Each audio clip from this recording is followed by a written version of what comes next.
Argentina ম্যাচে নিষেধাজ্ঞার শঙ্কায় নেইমার সহ ১০ জন ব্রাজিলিয়ান সুপারস্টার তারকা। চলুন পুরো ভিডিওতে তা জেনে আসি। ৪ মাস পর আন্তর্জাতিক ম্যাচ খেলতে যাচ্ছে ব্রাজিল, আর্জেন্টিনা সহ বিশ্ব ফুটবলের পরাশক্তিরা।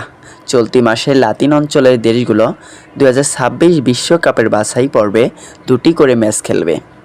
এর মাঝে রয়েছে সুপার ক্লাসিকীয়। দুই চিরপ্রতিদ্বন্দ্বী আর্জেন্টিনা ও ব্রাজিলের মুখোমুখি হবে ২৬শে মার্চ।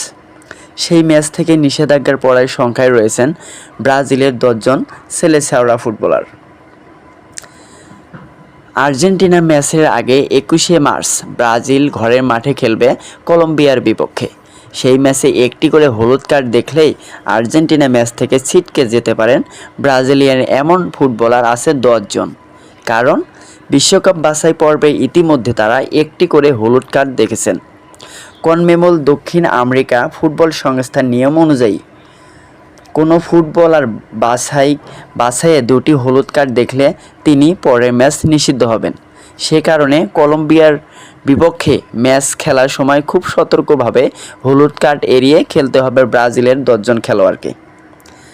আর্জেন্টিনার বিপক্ষে ব্রাজিল ২৬শে মার্চ ম্যাচ খেলবে অ্যাওয়ে হিসেবে। ম্যাচটি হবে আলবিসেলেস্তেদের মনুমেন্টাল স্টেডিয়ামে।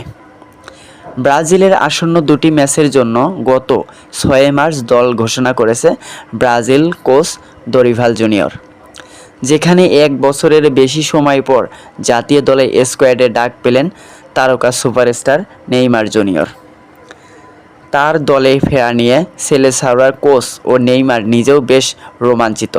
তবে চিরপ্রতিদ্বন্দ্বীদের বিপক্ষে নামার আগে এই তারকা ফরোয়ার্ড নিষেধাজ্ঞার শঙ্কায় রয়েছেন। নিত্য নতুন আপডেট খবর পেতে চ্যানেলটি সাবস্ক্রাইব করে বেল বাটন অন করে রাখবেন। ধন্যবাদ সবাইকে।